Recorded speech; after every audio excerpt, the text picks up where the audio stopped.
Agora todo mundo está falando sobre a Ucrânia por causa da intriga que está se desenrolando em Istambul, literalmente neste exato momento. Horas e minutos.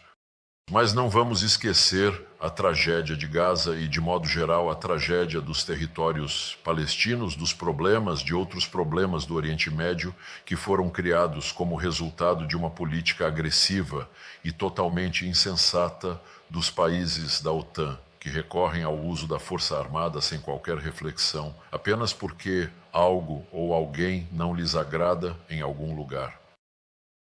Lembrem-se de como destruíram o Iraque e depois ficou claro que destruíram à toa, porque não havia armas de destruição em massa lá. O que fazer? Tony Blair lamentou em suas memórias e só isso. Destruíram a Líbia. Só para, simplesmente se vingar do Gaddafi por sua política independente e, ao mesmo tempo, esconder fatos conhecidos de que ele financiou um dos candidatos nas eleições presidenciais, eleições na França. E esse candidato, que posteriormente se tornou presidente, não queria de jeito nenhum que viessem à tona os fatos de que ele recebia dinheiro de um Estado estrangeiro. Há uma enorme quantidade de exemplos assim. E tudo isso era feito sob declarações pomposas sobre a necessidade de proteger a democracia, os direitos humanos e muito, muito mais. Além dessas crises diretas que ainda persistem, aqui eu também mencionaria o Iêmen, o problema com o movimento dos Houthis. Também existem situações que exigem habilidade em negociação. Pegue o programa nuclear iraniano, pegue uma série de outros problemas que surgem no processo de transformação geopolítica do mundo, no processo de luta geopolítica, quando as ambições se chocam. Veja, por exemplo, o que está acontecendo agora na região Ásia-Pacífico, que, para dar uma orientação claramente anti-chinesa à sua política, o Ocidente passou a chamar de região Indo-Pacífica, esperando assim obter uma oportunidade adicional de colocar nossos grandes amigos e vizinhos, Índia e China, em confronto. Essa política o presidente Putin a mencionou novamente recentemente, dividir para conquistar. E falando sobre a região Ásia-Pacífico, aqui existem espaços geopolíticos de extrema importância. Um deles é a Ásia Central, em torno da qual atualmente ocorrem muitos processos diplomáticos. O formato Ásia Central +1, ele já, na minha opinião, ultrapassou uma dúzia. Veja o que está acontecendo no Sudeste Asiático e ao seu redor. Os colegas ocidentais, como em qualquer outra parte do mundo, querem desempenhar aqui o papel principal, querem minar o papel central da ASEAN, que agradou a todos por muitas décadas e foi baseada na formação de um espaço de integração pelos países da ASEAN e seus parceiros de diálogo, tanto na esfera política quanto na de cooperação militar, na área de defesa, e tudo isso foi baseado em regras que foram criadas e aprovadas pela própria comunidade da ASEAN. E todos os parceiros de diálogo, ao se juntarem a esse formato, prometeram solenemente cumprir essas regras. Regras de consenso, regras de busca por pontos de convergência. Tudo isso, nossos colegas ocidentais começam pouco a pouco a deixar de lado e tentam atrair alguns membros da ASEAN para formatos abertamente confrontacionais e não de integração, diferentes trios, quartetos.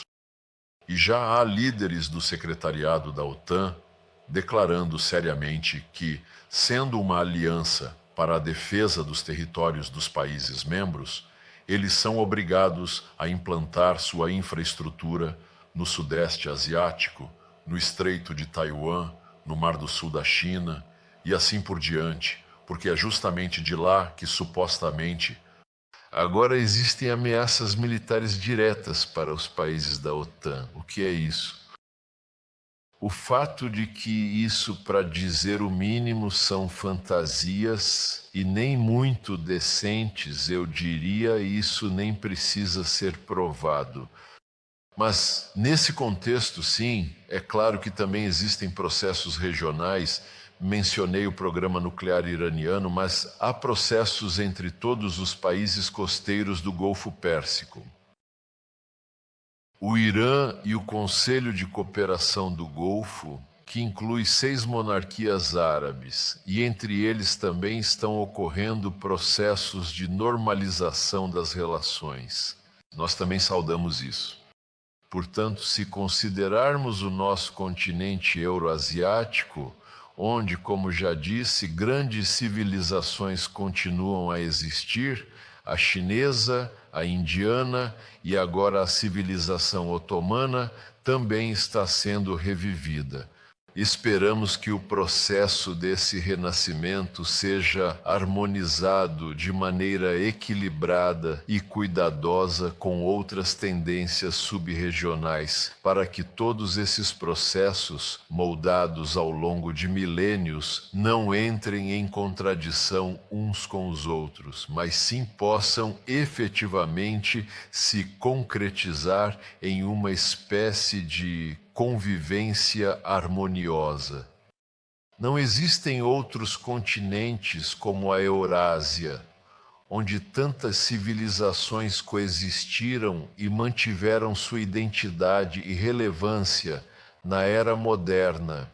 E, ao mesmo tempo, a Eurásia é o único continente onde não há uma estrutura pancontinental. Na África existe a União Africana, nossos grandes amigos. Sim, lá também existem formatos subregionais, mas acima deles há a União Africana Continental Comum. Na América Latina e no Caribe também há muitos processos de integração subregionais, mas existem estruturas pancontinentais e panregionais, como a Comunidade de Estados Latino-Americanos e Caribenhos. E na Eurásia não existe nada parecido. Até agora, esses processos só foram observados na parte ocidental da Eurásia, e todos eles, na essência, tinham como base o conceito euroatlântico. Isso inclui a OTAN, é claro. Inclui também a OSCE, que foi criada como uma estrutura euroatlântica, e também a União Europeia, por mais estranho que pareça. Vou explicar agora. Claro, a União Europeia foi criada com objetivos completamente diferentes. Ela foi criada para unir esforços e promover um desenvolvimento econômico mais eficaz dos países europeus. Fazer isso juntos é mais fácil. E por meio da aceleração do desenvolvimento econômico, resolver os problemas sociais que a Europa do pós-guerra, sem dúvida, enfrentava em abundância.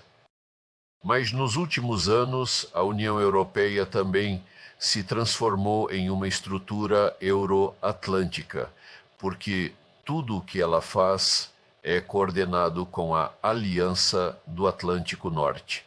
Foi assinado há alguns anos, se não me engano, um acordo entre a União Europeia e a OTAN, no qual a União Europeia oferece seus recursos, incluindo território, infraestrutura de transporte e tudo o que possa ser necessário para a OTAN, caso, por exemplo, eles queiram transferir mais tropas e mais equipamentos militares para as fronteiras do nosso país.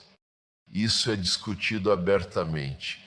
Quanto ao restante do continente euroasiático, houve uma iniciativa muito útil do primeiro presidente do Cazaquistão de criar reunião sobre medidas de fortalecimento da confiança na Ásia.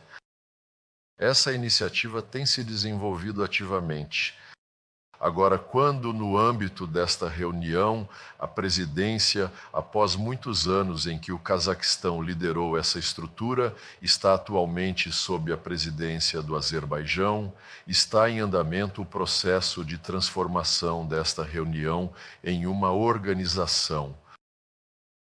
Isso é justamente uma manifestação daquela tendência de unificação, e nós a saudamos, mas provavelmente, no final das contas, a conversa deve ser sobre avançar, assim como acontece na África e na América Latina, para a criação de uma estrutura continental comum, Talvez não seja necessário chamá-la de organização, mas sim de um processo continental. O principal, porém, é que ele esteja aberto a todos os países da Eurásia, sem exceção. Não apenas da Europa, da parte europeia do continente, não apenas da parte asiática do continente, mas para todos os países e uniões que tenham um contexto eurasiático claramente definido. O processo não é simples, mas sempre é preciso começar de algum lugar. E, como regra, coisas desse tipo começam com reflexões. E somos muito gratos aos nossos amigos bielorrussos, que há alguns anos atrás, o presidente da Bielorrússia tomou a iniciativa de realizar uma conferência anual sobre segurança eurasiática. Já foram realizadas 2 edições, a terceira está prevista para este outono. A conferência será anual e a Rússia, juntamente com a Bielorrússia, no contexto dessas discussões, propõe iniciar a elaboração de uma carta, a Carta Eurasiana da Multipolaridade e Diversidade no século XXI.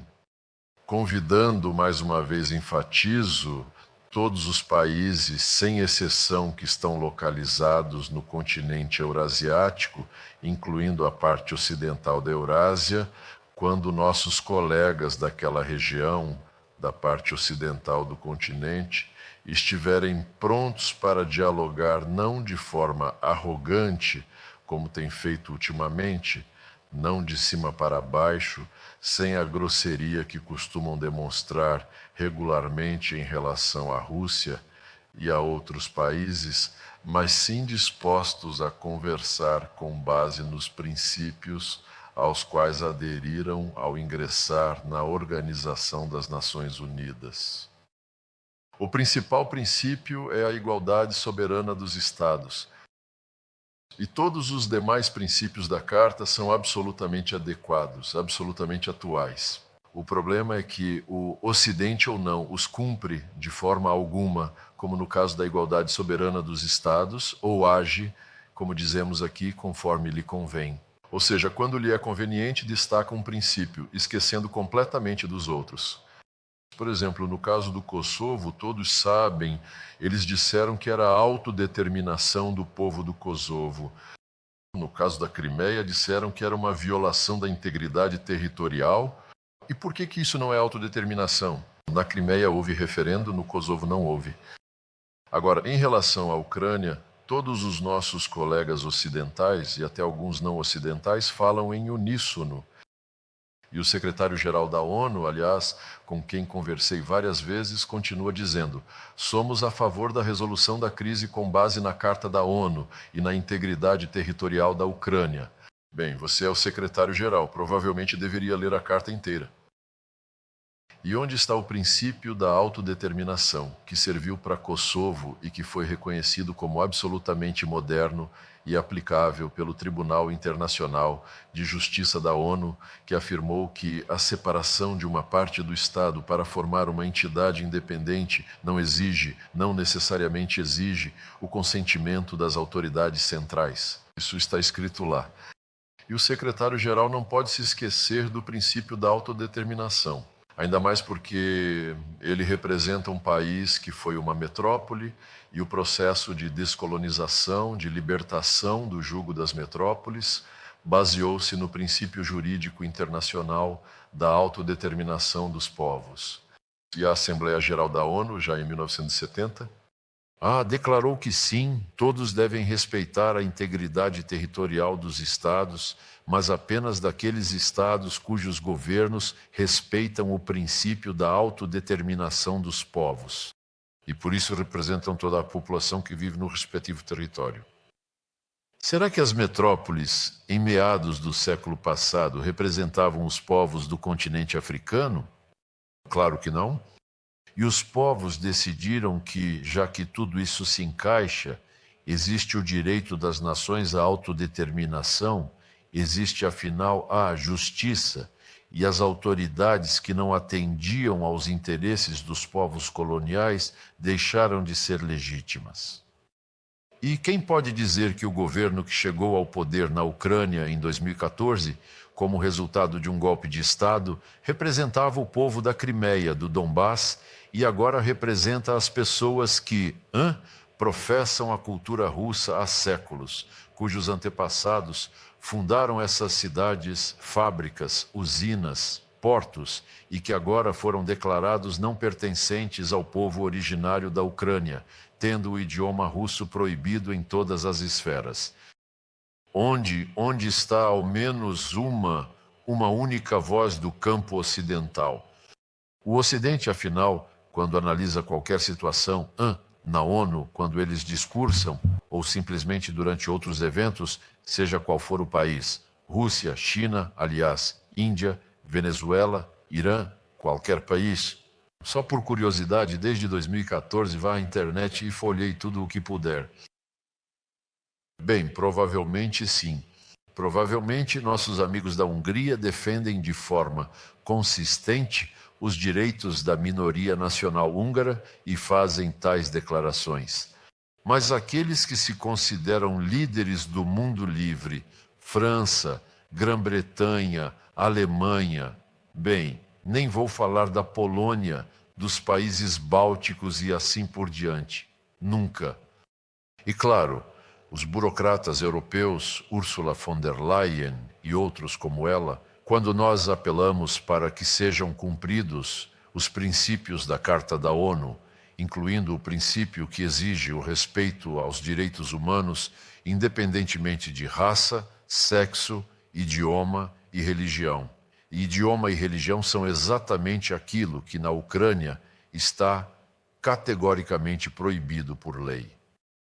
E quando dizemos influenciem seus aliados, pelo menos quando eles acordam de manhã e ainda são capazes de ouvir alguma coisa, exijam que eles revoguem essas leis. Mas Ursula von der Leyen, Kaja Kallas e outros representantes dizem: a Ucrânia está defendendo os valores europeus. É só isso. Então, isso significa que a Europa apoia o nazismo, porque o nazismo na Ucrânia prospera, é legalizado, está presente em feriados dedicados aos colaboracionistas que lutaram ao lado da Alemanha nazista. Eu estou explicando isso em detalhes por um motivo. Aliás, muitos agora estão agitados na Europa, né? Especialmente por causa do encontro em Istambul. Vou terminar com o que comecei. No início, Zelensky fez algumas declarações dizendo que exigia que Putin comparecesse pessoalmente. Bem, uma pessoa lamentável. Mas todo mundo entende isso, exceto talvez ele mesmo e aqueles que o manipulam.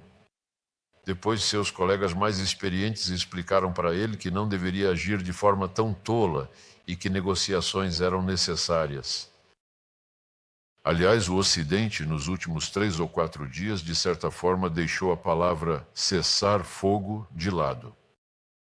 Nós explicamos isso em detalhes. Aliás, perguntaram ao Macron. Ele deu uma entrevista aqui há 3 dias. Perguntaram para ele. Ele disse que são necessárias, que é preciso, ou seja, negociações, um encontro. Mas é preciso fazer de tudo para que o principal seja o cessar-fogo. E a Ucrânia deve chegar às negociações a partir de uma posição de força. Essa é a resposta mais simples. Isso é uma confissão sincera. Para que serve o cessar-fogo? Para fortalecer a Ucrânia, para que ela se prepare para negociações algum dia, a partir de uma posição de força. Mas explicaram ao Macron que agora não se trata disso. Os americanos apoiaram a proposta do nosso presidente. É preciso dar uma chance às negociações. Ninguém garante que tudo vai correr bem, sem problemas. Pelo contrário, problemas certamente vão surgir, como aconteceu há 3 anos em Istambul, quando os princípios já parafados estavam prontos para serem colocados no papel do acordo. Mas os ingleses proibiram o regime de Kiev de continuar esse processo que poderia ter resultado em uma resolução. E agora que, aliás, os ingleses, como verdadeiros guias, estão, sem dúvida, conduzindo Zelensky pelas selvas da política mundial. Já até um conselheiro do primeiro-ministro britânico para a Segurança Nacional foi destacado para Zelensky para garantir que ele não fale nada demais e não acabe de vez com sua reputação, e ao mesmo tempo com a reputação daqueles que o treinam. Mas vejam só, Entendem, dizem, é preciso agir rápido, porque os americanos querem muito alcançar um resultado. Eles têm muito mais assuntos além da Ucrânia. O resultado mais simples é anunciar que nem é porque está acontecendo uma guerra, nem porque a Ucrânia está sofrendo pressão de alguém, seja do Ocidente, da China, do Brasil, da África ou de qualquer outro país ou grupo de países. Simplesmente porque existe a Carta da ONU, onde está escrito direitos humanos, incluindo língua e religião. Simplesmente porque existe toda uma série de convenções sobre os direitos das minorias nacionais, das quais a Ucrânia é participante. Convenções tanto sob a égide da ONU, quanto sob a égide do Conselho da Europa. E, além de tudo, ainda tem a Constituição da Ucrânia, acredite se quiser, onde está registrada a obrigação do Estado de respeitar os direitos dos russos, destacados separadamente, e de outras minorias nacionais, e é especificado na educação, na área da mídia, em todos os lugares. Mas por que os curadores ocidentais do regime de Kiev agora não aconselham ou até insistem para que eles anunciem a revogação de todas aquelas leis que violam a Carta da ONU, as convenções internacionais e até mesmo a própria Constituição da Ucrânia? Esse sim seria um resultado. E isso não deveria custar nada, nem para os americanos, nem para os europeus. A América sempre promove o lema dos direitos humanos. E aqui é simplesmente devolver o regime à normalidade. Isso não é uma concessão, é cumprir aquilo que você assinou. E na época acreditaram em você. É isso. Acho que falei mais do que planejava. Vamos passar para o modo interativo. Quem é o nosso apresentador? Sim. Caro Sergei Viktorovich, prezadas senhoras e senhores, Vossa Excelência, o Clube Diplomático é, antes de tudo, um espaço para o diálogo. E a discussão acontecerá em formato interativo. Em nosso auditório há pessoas com microfones. Sugiro que façam suas perguntas. Levantem a mão se tiverem alguma questão na plateia. Vejo ali, há uma mão levantada na última fileira, por favor. Olá, estimados colegas. Meu nome é Denis, sou o representante da Associação Pública de Turismo Patriótico. Estou extremamente feliz que a Academia Diplomática do Clube dos Embaixadores Estrangeiros tenha retomado suas atividades. Sergei Viktorovich, muito obrigado por isso. E a minha pergunta é a seguinte: hoje falamos muito sobre... E minha pergunta é a seguinte: o turismo patriótico não é uma história do passado, é algo atual.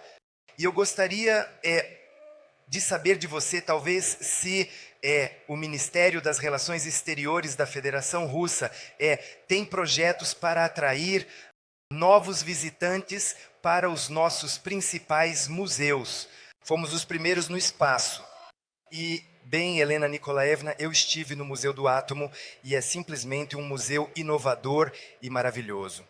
E é através da ótica dos nossos museus modernos, como o Museu do Átomo, o Centro de Cosmonáutica e Aviação, que gostaríamos que o mundo inteiro nos conhecesse justamente como o motor que impulsiona nosso mundo rumo a um futuro brilhante. Muito obrigado. Obrigado. Bem, você sabe, me parece que qualquer embaixador está objetivamente, em sua função diplomática, profundamente interessado para que seus cidadãos, os cidadãos de seu país e ainda mais os líderes de seu país, conheçam mais sobre a história do Estado no qual eles estão, acreditados. E aqui há muitos representantes do corpo diplomático e, pelo que entendo, eles compreendem muito bem a importância desse trabalho. Além de ser simplesmente interessante para uma pessoa comum conhecer a história, isso também é importante para que esse conhecimento seja aplicado depois.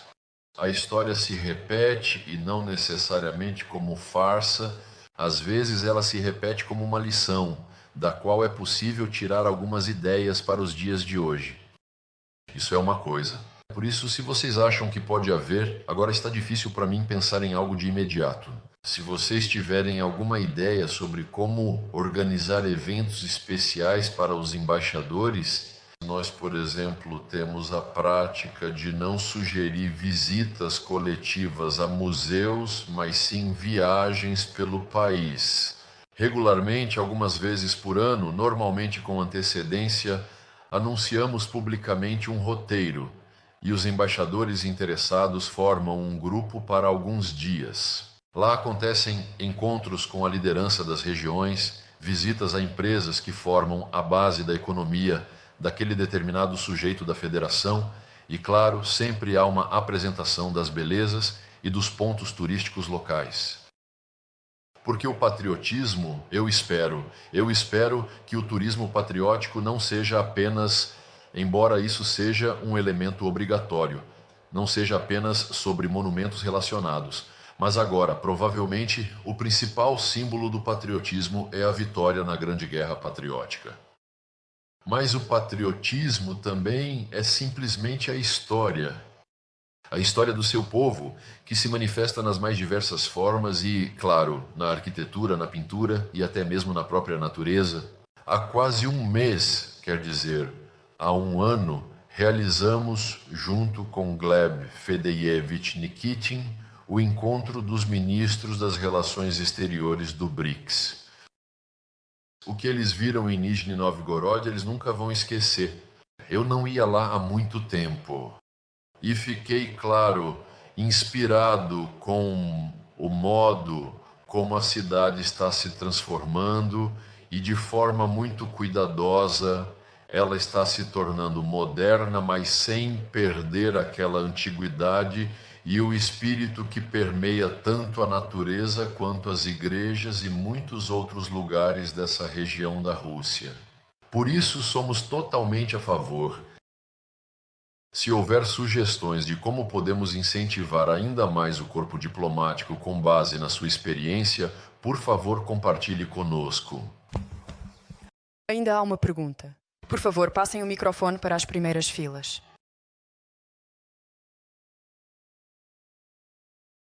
Muito obrigado. E agora, mais uma coisa, desculpe. Antes do início, me contaram que agora o tesouro de Nizhny Novgorod será ainda mais enriquecido, com uma coleção da qual uma parte está sendo gentilmente mostrada aqui pelo Sr. Dudakov. E claro, isso também será um verdadeiro atrativo. Muito obrigada, Sergei Viktorovich. Meu nome é Maria Ramos, sou embaixadora da Bolívia. Muito obrigada pela sua visão. É muito importante ouvir o que está acontecendo no mundo agora.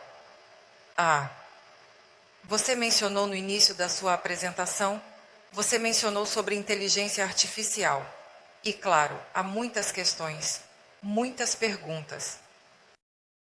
Eu gostaria de sugerir, talvez, que também discutíssemos isso no âmbito do clube, porque sinto que a questão não é apenas sobre o analfabetismo em relação à inteligência artificial, mas também sobre o choque de visões entre a minha geração e as gerações mais jovens, entende?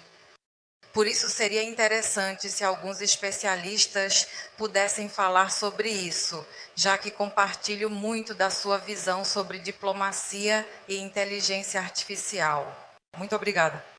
Sim, bem, sabe, eu também, claro, me pego pensando que o tempo está passando e que os jovens de hoje, e não só os jovens, as crianças também já percebem tudo de uma maneira diferente.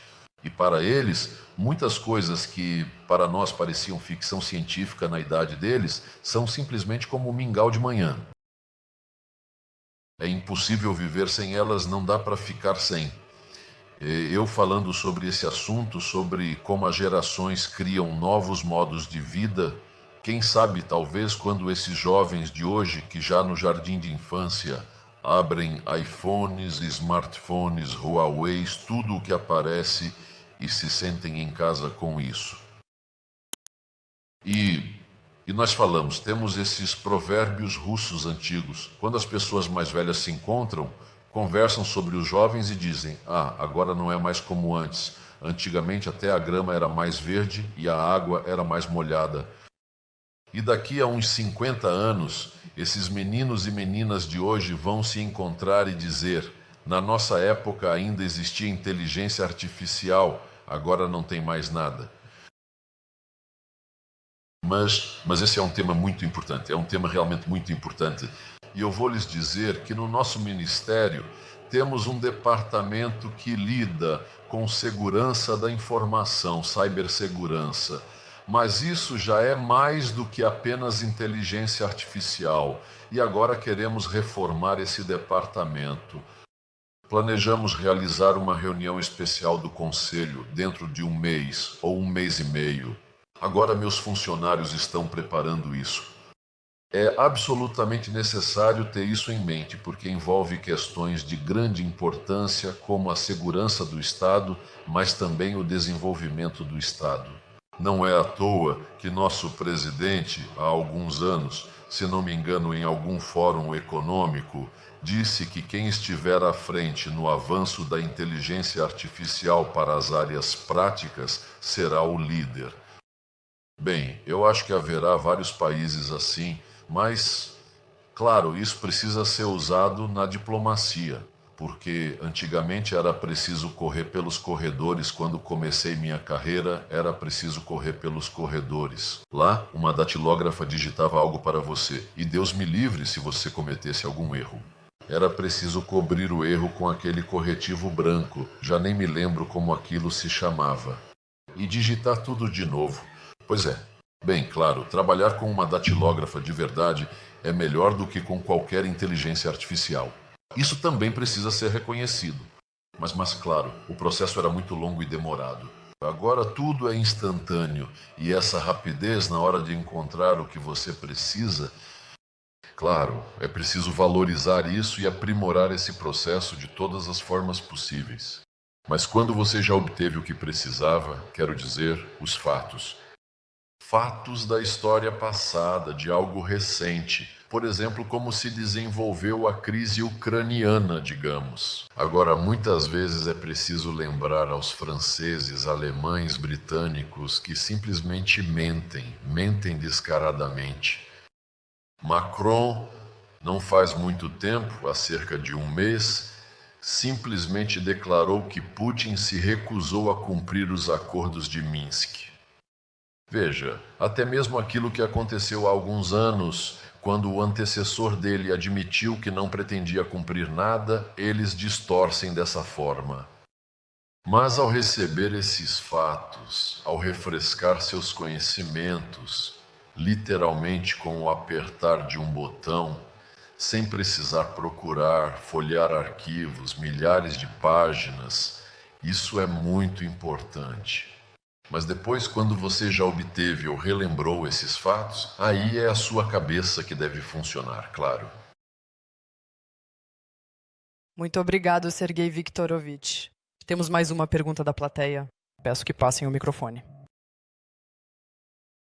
Muito obrigado pelo privilégio de estar aqui. Meu nome é Louis François e sou da Embaixada de Camarões. Eu sei o quanto a Rússia contribuiu para o mundo no esporte, na cultura, na ciência. E eu simplesmente não entendo de onde vem o ódio, a russofobia do Ocidente em relação à Rússia. Sim, vemos a russofobia, isso já parece um sintoma, ou o ódio como um sintoma. Então, na sua opinião, em que consiste esse tipo de comportamento ou abordagem?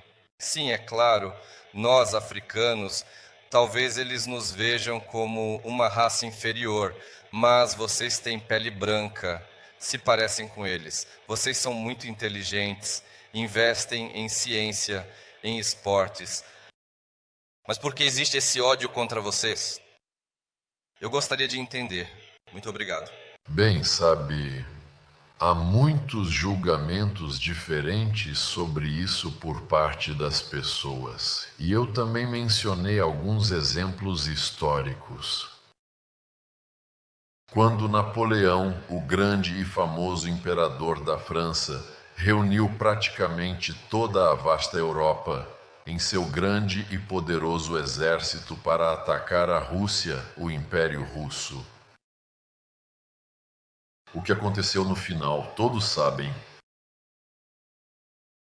Após a Primeira Guerra Mundial, sim, dizem que a Alemanha ficou ressentida, foi humilhada e por isso, como que foram plantadas as sementes para que ela buscasse vingança? Bem, não importa como isso aconteceu, o importante é o que resultou disso. Aconteceu de novo, mais uma vez como com Napoleão. Reuniram praticamente toda a Europa do continente europeu sob a bandeira do Terceiro Reich e atacaram a União Soviética. E lá todos atacaram. Espanhóis e franceses participaram do bloqueio de Leningrado. Claro, na França havia grandes pessoas, sobre as quais você também lembrou recentemente. Charles de Gaulle e aqueles que lideraram a resistência. É isso. Mas agora vemos, bem, praticamente a mesma coisa quando a administração Biden também uniu toda a Europa e ainda acrescentou a esse bloco seus satélites na Ásia, como o Japão e a Coreia do Sul. Aqueles que eles se consideram executores fiéis e obedientes de sua vontade. Também direcionaram todos esses estados contra a Rússia. Bem, antes de tudo, é claro, na forma de financiamento do regime de Kiev, no fornecimento dos tipos mais modernos de armamentos, inclusive para ataques em território russo. E tudo isso também acontece sob slogans nazistas. Porque, como eles mesmos dizem, as unidades de combate mais experientes das Forças Armadas da Ucrânia são os batalhões nazistas, Azov, Aidar, que agora estão ganhando força e dos quais Zelensky tem muito medo. Eles usam abertamente insígnias nazistas, bandeiras nazistas, tatuagens. Continuam as marchas com tochas na Ucrânia, em homenagem aos aniversários de Bandera, Shushkevich e outros traidores que executaram russos, poloneses e até mesmo ucranianos. Por isso, quando falamos em desnazificação, é disso também que estamos falando. E por que isso acontece? Porque o Ocidente é tão insistente em tentar nos impor uma derrota estratégica no campo de batalha? Bem, provavelmente eles não gostam do fato de que a Rússia é independente. Agora eles estão divergindo em suas opiniões. A Europa e os Estados Unidos, as administrações Trump. Claro, eles também querem tornar a América grande e a número 1. Qualquer administração no Euro vai promover essa posição. Mas a administração atual, pelo menos, voltou à normalidade, quando, apesar de quaisquer contradições, políticos e diplomatas, ainda mais, são obrigados a dialogar. Mesmo quando havia contradições absolutamente irreconciliáveis nos anos da Guerra Fria, o diálogo sempre existiu. E o Biden simplesmente cortou esse diálogo. E logo após Biden, toda a Europa seguiu obedientemente e rompeu as relações. Não diplomaticamente, mas na prática. Fiquei surpreso há um ano quando estavam sendo discutidas algumas ideias individuais. Ainda era a administração Biden e havia alguns eventos na União Europeia. Havia mais cúpulas, reuniões de ministros das relações exteriores e eles adotavam alguns textos sobre a Ucrânia. Agora já não me lembro exatamente o que era mencionado ali. E eu simplesmente pedi aos meus funcionários, vamos. Antes, naqueles anos, bem, em primeiro lugar, tínhamos cúpulas Rússia-União Europeia 2 vezes por ano. E, além disso, realizávamos regularmente, a cada 6 meses, meus encontros com os embaixadores da União Europeia. Assim como nos encontramos com os embaixadores da União Africana, em breve teremos um evento da América Latina, da Ásia e, claro, da CEI, nossos vizinhos mais próximos. E convidamos para um encontro com o ministro das Relações Exteriores todos os embaixadores da União Europeia e o representante do Conselho Europeu para uma reunião especial para conversar sobre a Ucrânia, fazer quaisquer perguntas. E eles recusaram coletivamente. Não é porque eu seja orgulhoso ou sensível ou me magoe facilmente, mas simplesmente, quando você trabalha em qualquer país e o ministro das Relações Exteriores te convida para uma conversa aberta, se você não vai, então você não é embaixador, você é só, sei algumas palavras, mas isso é uma vergonha, entende? Isso é uma vergonha para qualquer diplomata. É por isso que, por enquanto, não estamos nos comunicando com eles, mas eles também não se comunicam conosco. Às vezes, quando surge algum assunto específico, então, voltando à sua pergunta, provavelmente os historiadores ainda vão responder a ela por muito tempo. E no final das contas, chegamos a um acordo, e aliás foi de fato mais ou menos assim também, com as guerras russo-turcas. Agora mesmo pensei, do flanco leste houve muito sangue derramado, mas no fim das contas, de alguma forma alcançamos um equilíbrio de respeito mútuo, mas à esquerda, lá o pessoal não se acalmou. Mas eu acho que, já que, de novo, recentemente eles confirmaram, eu li e parece ser verdade, que como sentiram uma desunião começando a surgir entre os EPAIUA e a Europa, e não só por causa da Ucrânia, mas simplesmente porque a administração Trump, em primeiro lugar, quer eliminar obstáculos para uma cooperação econômica mutuamente benéfica com a Rússia. Nós não somos contra, mas somente se isso for realmente mutuamente benéfico e justo. E recentemente o presidente explicou em um encontro com a comunidade empresarial russa em quais condições aqueles que saíram do mercado russo podem retornar. Claro, não faremos isso em detrimento dos negócios russos, mas mesmo assim estamos prontos para isso. E Trump está interessado nisso, assim como está interessado em desenvolver relações normais e mutuamente benéficas na economia, finanças e logística com qualquer país. Agora, ao que tudo indica, a visita à Arábia Saudita, ao Catar e aos Emirados Árabes Unidos está sendo muito bem sucedida. E além disso, a administração Trump, como eles próprios dizem, tem outras prioridades. Isso inclui o programa nuclear iraniano, inclui, é claro, as relações entre os árabes e Israel. E, naturalmente, a República Popular da China, que nos documentos doutrinários do Zekikarwa é declarada como o principal desafio, o desafio ao objetivo que Washington estabelece. Ser sempre o número 1, para que ninguém seja mais forte do que você em nada, nem na economia, nem nas finanças, nem no campo militar. É por isso que os assuntos europeus acabam ficando em segundo plano. É evidente esse desejo de que eles até, ao que me parece, representantes da administração de Donald Trump, disseram isso publicamente. Bem, nós propusemos, se não quiserem, tudo bem, que a Europa cuide disso sozinha. Nós temos outros assuntos mais importantes. Mas há muitas evidências de que nem Berlim, nem Paris, nem Bruxelas e especialmente Londres realmente não querem nenhum tipo de paz na Ucrânia.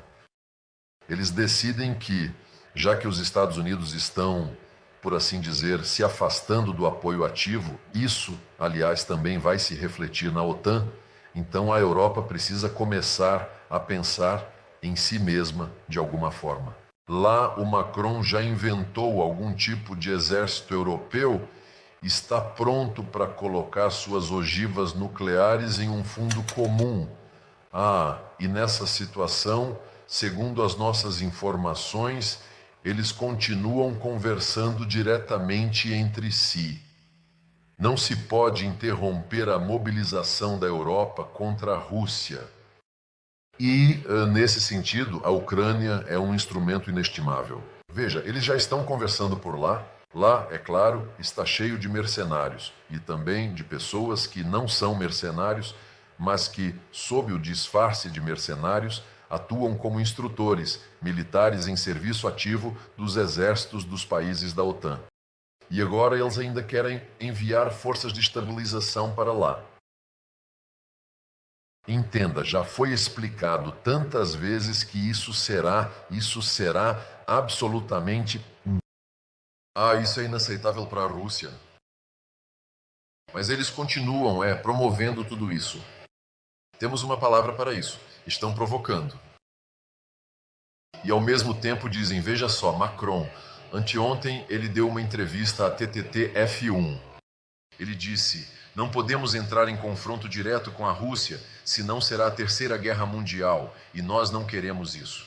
Por isso não vamos para a linha de frente, mas sim para o território da Ucrânia, um pouco mais atrás. Isso vai conter a Rússia, porque ela, ao vencer a Ucrânia, quer atacar a Europa. E isso é o que diz o presidente.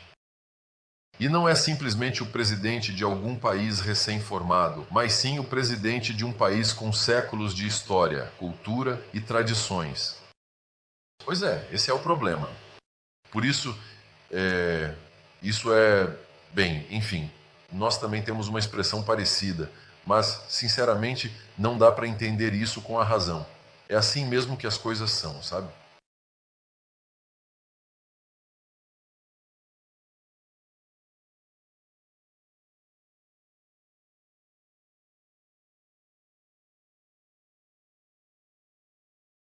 Sergei Viktorovich, agradeço pela participação, pela oportunidade de participar de um diálogo tão direto.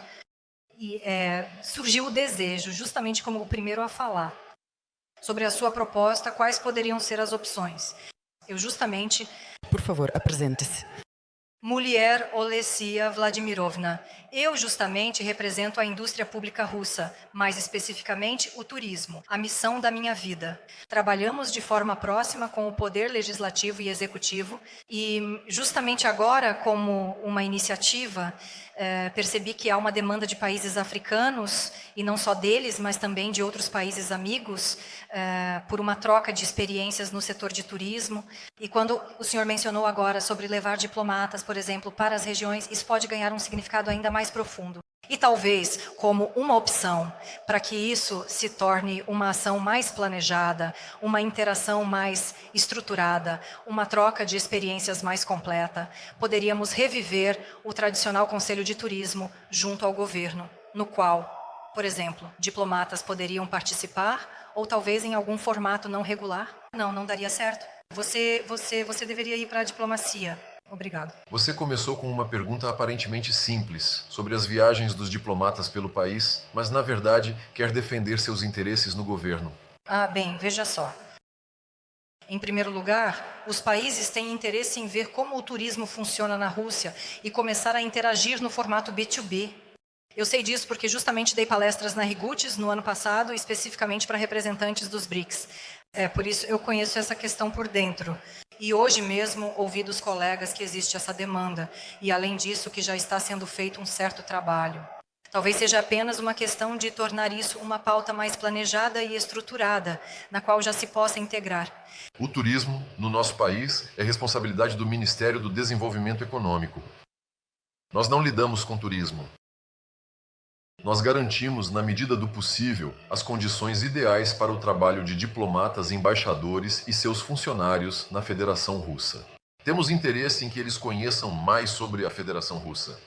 Essa é a nossa área de atuação.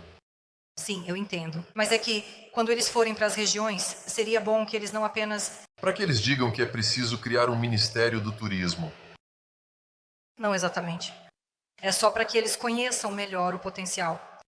E isso pode ser para os diplomatas uma porta de entrada para os negócios deles. Bem, sabe, negócios de diplomatas não é uma combinação muito adequada. Não negócios deles, desculpe. Muito obrigado. Obrigado. Por favor, passe o microfone, sim. Karpovich Oleg, Academia Diplomática.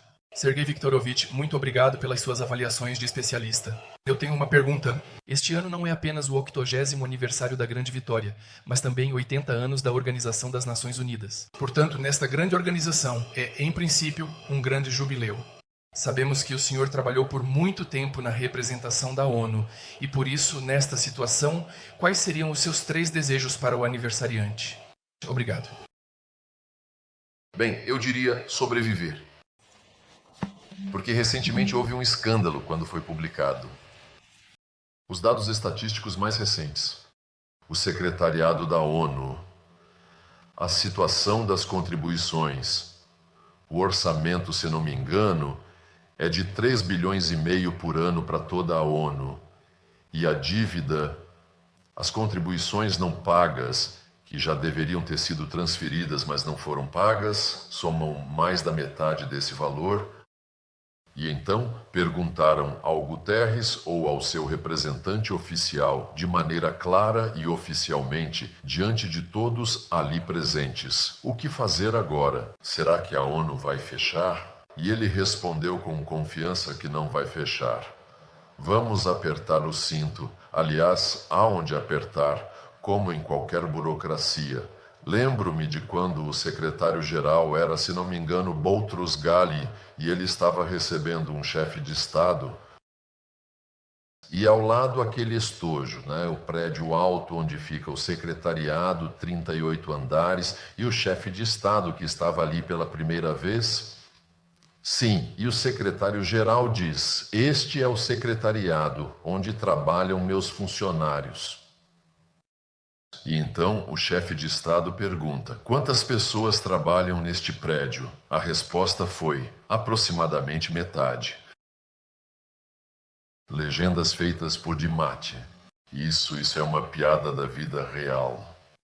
É isso, mas claro, cortar as possibilidades da ONU não é o certo. O principal devedor são os Estados soviéticos.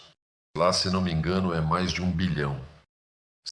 A Rússia está em terceiro lugar em dívida, tanto no orçamento regular quanto no orçamento das operações de manutenção da paz. Isso também é lamentável, quando o secretário-geral não consegue garantir que algum país, ainda mais o país anfitrião, que é obrigado a fazer todo o possível para o funcionamento normal da ONU, bloqueie a transferência de uma state soberana, ou melhor, a transferência por um país soberano de suas contribuições que, por lei, devem ser pagas. Bem, tivemos alguns problemas com meu amigo Antônio Guterres. Por exemplo, quando Obama, no final de 2016, quase 8, daqui a pouco já vão ser 9 anos, confiscou propriedades da nossa missão diplomática, nós recorremos ao comitê. Existe um comitê assim na Assembleia Geral para relações com o país anfitrião. Apresentamos então os fatos e dissemos que era necessário. E também havia outras reclamações contra os americanos como país anfitrião. Ela é obrigada a garantir o funcionamento de todas as delegações, mas eles estavam restringindo a saída dos diplomatas para fora de Nova York. Depois, até mesmo dentro de Nova York, começaram a delimitar rotas. Um passo para a esquerda, um passo para a direita. E então parece que haveria algum tipo de sanção. Levamos tudo isso ao Comitê de Relações com o país anfitrião e ele fez recomendações ao secretário-geral para tomar as medidas necessárias, incluindo a possibilidade de arbitragem. Mas ele não quer, pelo 9º ano consecutivo, recorrer à arbitragem, embora tenha uma instrução direta do Comitê de Relações com o país anfitrião. É isso, eu realmente tive muitas perguntas, claro. E bem, talvez a mais simples seja, na verdade... Esta é uma tragédia na cidade. no subúrbio de Bucha, perto de Kiev, que o Ocidente usou como um dos fatores para frustrar os acordos entre a Rússia e a Ucrânia em abril de 2022 e também usou para impor um novo pacote de sanções. E até agora ninguém sabe como terminou essa investigação. Nós, e eu já falei sobre isso publicamente muitas vezes, fizemos um pedido ao Conselho de Direitos Humanos da ONU. Solicitamos, lá existe uma comissão especial neste conselho dedicada à Ucrânia. Solicitamos oficialmente, por favor, nos forneçam qualquer informação. Silêncio absoluto. Sabemos que eles possuem algumas informações, mas lhes é categoricamente proibido divulgá-las. E isso significa que eles recebem instruções de governos individuais, e não de órgãos coletivos da ONU. Bem, e por fim, já é um grito de desespero.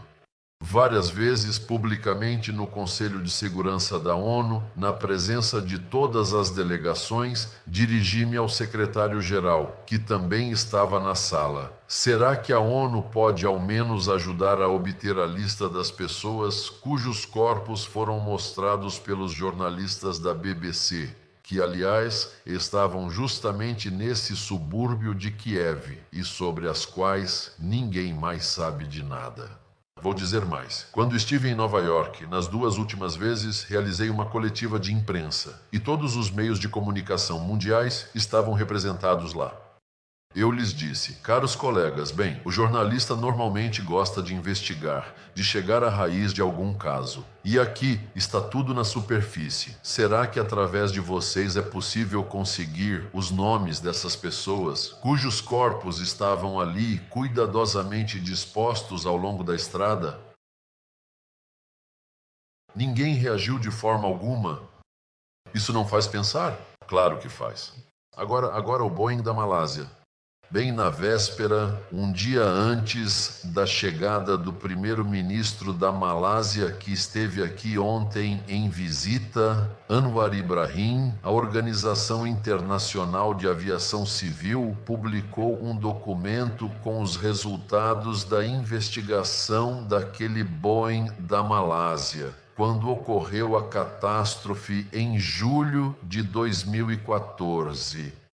Os membros do Conselho de Administração, bem, pelo menos a maioria, não o viram. Ou seja, a liderança dessa entidade divulgou o relatório, tornou-o público antes que o Conselho de Administração o conhecesse. Nada do que destacamos repetidamente foi levado em consideração ali. Não foi levado em conta que a Ucrânia se recusou. Bem, o fato de que ela era obrigada a fechar o espaço aéreo e não o fez, todos sabem. Mas, de certa forma, a Ucrânia se recusou a responder aos inúmeros pedidos para fornecer os dados dos radares. Esse assunto foi completamente ignorado. Embora nós tenhamos fornecido os dados dos radares, incluindo os dados primários dos radares. Os Estados Unidos se recusaram a fornecer os dados de satélite, embora, ao nos acusar e enviar os materiais correspondentes para esse grupo de investigação, tenham enfatizado que a culpa do lado russo é comprovada, está provada pelos dados que eles possuem dos satélites. E nessa investigação, no relatório final, disse: os Ilmiusua declararam que possuem dados que confirmam a culpa do lado russo, mas esses dados não são fornecidos, mas nós acreditamos neles. Lá, se não me engano, foram interrogadas aproximadamente 1,5 dúzia de testemunhas. Dessas, apenas uma foi interrogada presencialmente. Ninguém viu o restante das pessoas. São depoimentos anônimos que foram incluídos no relatório e, como se costuma dizer, como Schwarzenegger dizia em seu papel favorito, confie em mim. É isso, não vou dizer mais nada. E há uma série de outras inconsistências que acabam facilitando para algumas pessoas, de forma alguma são explicados. Então, é por isso, bem, a Secretaria da ONU, claro, pode-se dizer que, de certa forma, foi praticamente, digamos, privatizada de maneira bastante evidente. Quando os principais cargos, há muitos, são mais de uma centena de cargos de vice-secretário-geral, mas a grande maioria deles está dedicada a setores específicos, temas secundários ou questões que talvez sejam importantes, mas que não permitem acesso direto à gestão das estruturas do secretariado. E aqueles cargos que realmente dão esse acesso são o secretário-geral, cidadão de Portugal, membro da OTAN, há também um vice-secretária-geral, uma representante do continente africano. Sim, ela tem certas funções, mas isso não é uma gestão direta. Então, o secretário-geral, OTAN, ou seja, um país membro da OTAN, o vice para questões políticas, Estados Unidos da América, o vice para operações de manutenção da paz, França, tradicionalmente reconhecida por seu papel diplomático, o vice para operações humanitárias, Grã-Bretanha, também conhecida como Reino Unido, o vice responsável pela segurança de todo o sistema da ONU e de seus projetos na Terra, Canadá, país do hemisfério norte. Há ainda um vice para o combate ao terrorismo. Essa é a Federação Russa, mas são áreas bastante específicas e delimitadas. Há também um vice para questões socioeconômicas. Essa é a República Popular da China, potência asiática. Cada um desses cargos desempenha funções essenciais dentro da estrutura da ONU. Esse também é um cargo importante, mas ele é limitado aos aspectos não políticos da administração das estruturas da ONU. Por isso, há alguns anos defendemos o início de um processo de revisão dos critérios com base nos quais o secretariado é formado, para que o tamanho do potencial econômico não seja o principal fator, como é atualmente. E se for pelo volume do PIB, é claro que o Ocidente continuará tendo vantagem e que na formação do secretariado seja adotado como base o princípio consagrado na Carta das Nações Unidas, a igualdade soberana dos Estados. Que apenas as qualidades pessoais, como em uma contratação, que não dependa de você ser homem, mulher, transgênero, como agora é exigido na Europa, que haja obrigatoriamente uma certa porcentagem, mas simplesmente se você sabe ou não sabe, se é capaz ou não, se quer ou não. É isso. Colegas, preciso começar a agradecer a vocês. Vamos à última pergunta. Sim, por favor, passem o microfone para a moça da plateia. Helena Kudryavtseva, do veículo de negócios Expert. Olá! Neste momento, nossa delegação, a delegação russa, está a caminho das negociações em Istambul. Ou talvez até já tenham chegado ao local. Com quais teses e com quais pontos principais nós fomos para as negociações? A Ucrânia, nos últimos dias, fez um verdadeiro espetáculo em torno desse evento. Você vê a possibilidade de que, no final das contas, elas possam ser frustradas? E com quais resultados das negociações, caso ocorram, Moscou ficará satisfeita? Obrigada. Bem, eu já falei sobre isso no início.